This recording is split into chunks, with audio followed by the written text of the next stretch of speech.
count your blessings. Have you heard of this phrase before? To count your blessings? Oftentimes it's used to help us remember what we ought to be thankful for. It's helpful to remind ourselves how God has worked in our lives. So it's a very helpful practice.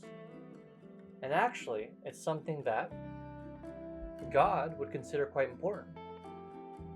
Particularly if you examine the ways in which God has rescued, the ways God has helped, the ways God has blessed his people. After doing so time and time again, we see that the people of God, they tend to forget. A heart of gratitude is replaced with a heart of entitlement and a heart full of grumbles and complaints. Have you ever done something nice for someone, but eventually they forget? How does that make you feel? God has to go through this all the time, generation after generation. Let's take the story of the Exodus.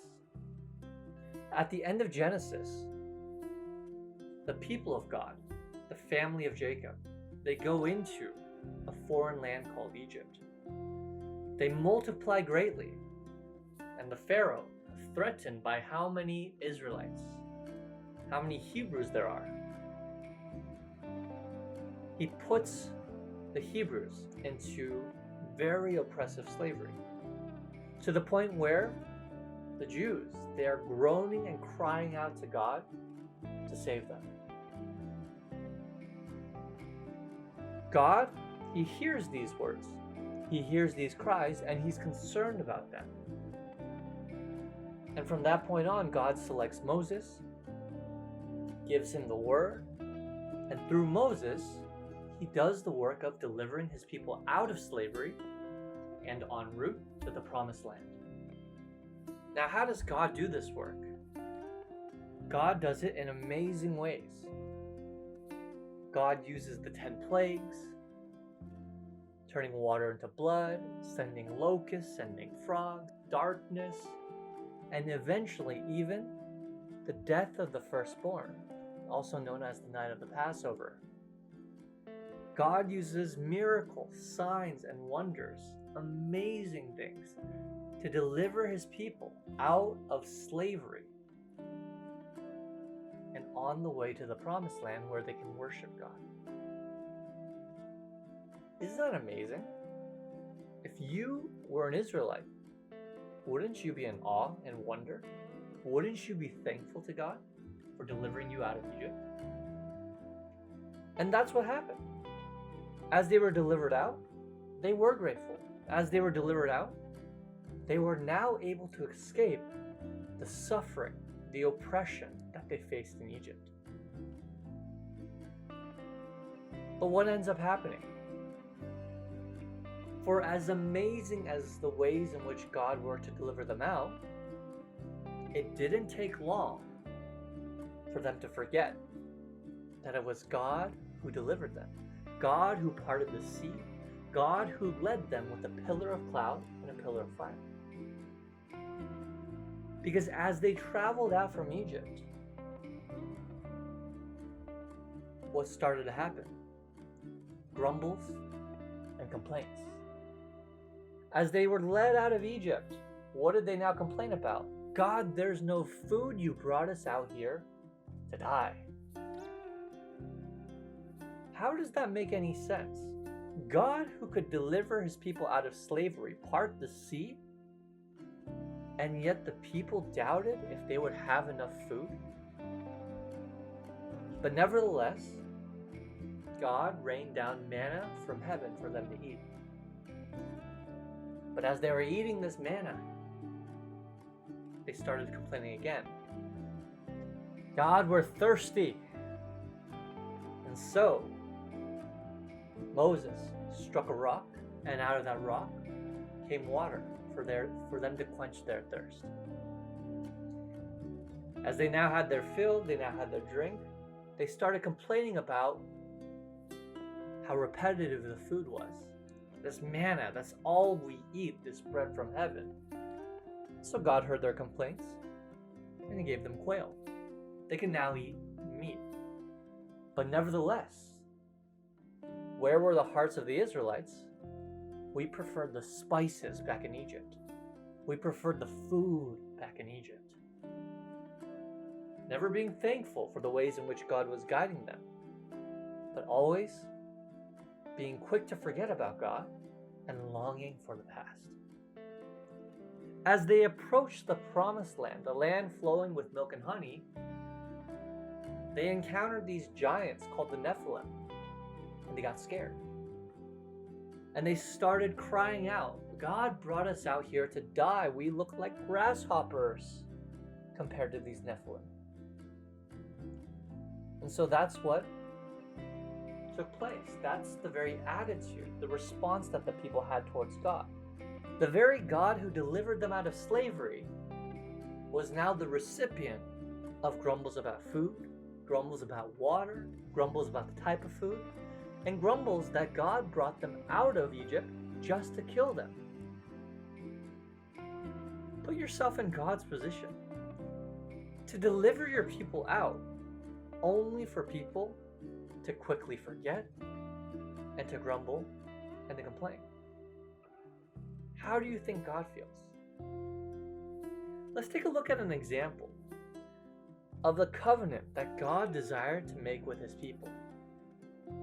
It starts off by God reminding them how faithful God had been to rescue them. In Exodus chapter 19, verse 3 to 6, it says, Then Moses went up to God, and the Lord called to him from the mountain and said, This is what you are to say to the house of Jacob, and what you are to tell the people of Israel. You yourselves have seen what I did to Egypt, and how I carried you on eagle's wings, and brought you to myself. Now if you obey me fully and keep my covenant, then out of all nations you will be my treasured possession. Although the whole earth is mine, you will be for me a kingdom of priests and a holy nation. These are the words you are to speak to the Israelites.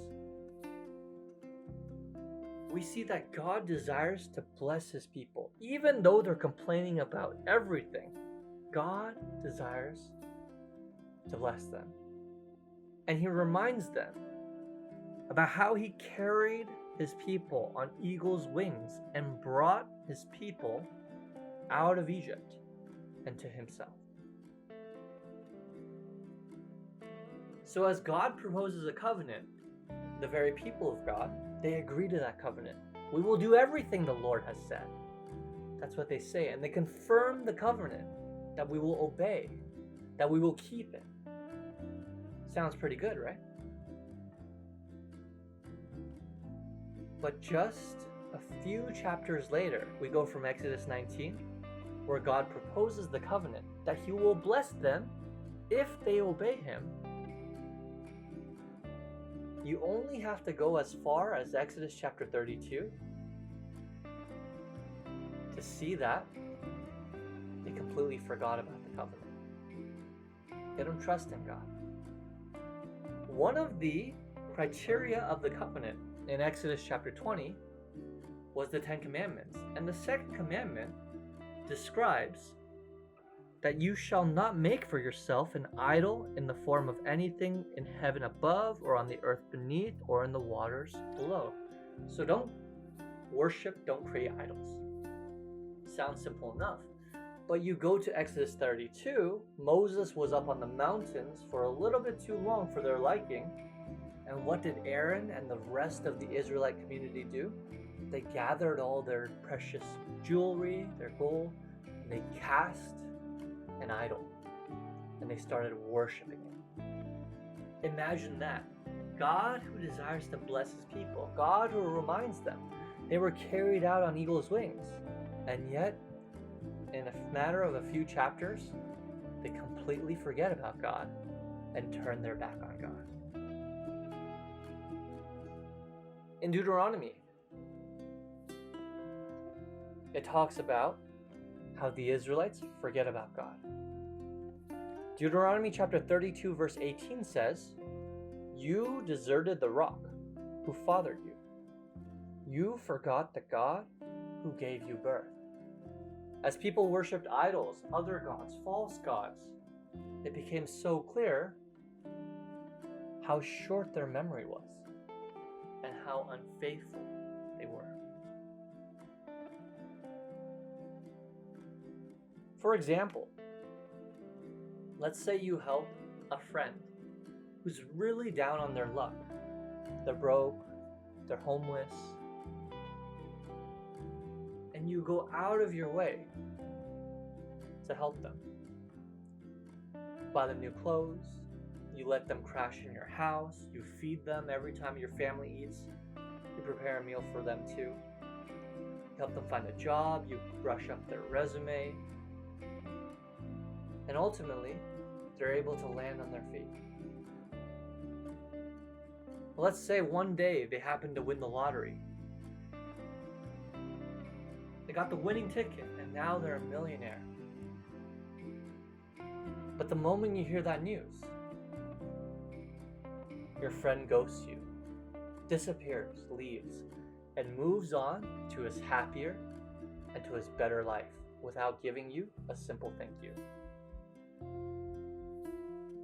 Again, how does that make you feel?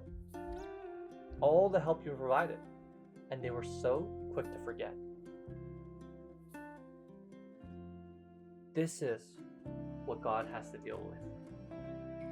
And what does God desire?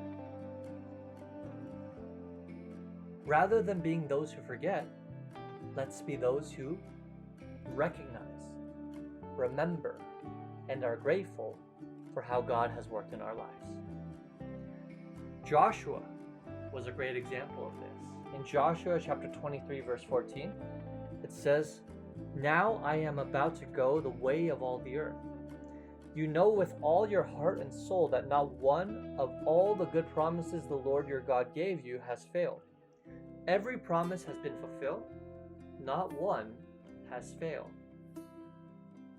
So unlike all the other Israelites who received the blessing from God, the salvation from God, but were so quick to forget and turn to other gods, what did Joshua always remember? God's goodness, God's faithfulness. For us, counting our blessings, it's actually quite important. It helps us to remember and to recognize how God is working in our lives. And if we are honest about that, that is something that will help us remain faithful to God, as opposed to grumbling and complaining, as opposed to turning another direction. So let's be those who count our blessings too. Yes, our blessings include our family, the roof above our head, my health. Those are all blessings. But this very time that we had a chance to spend together, let's also be grateful that God has called us to receive His words of life. Jesus. Hey, mortal friends! Thanks for visiting us at EZBible. Don't forget to click the like and the subscribe button. God bless. Jesus.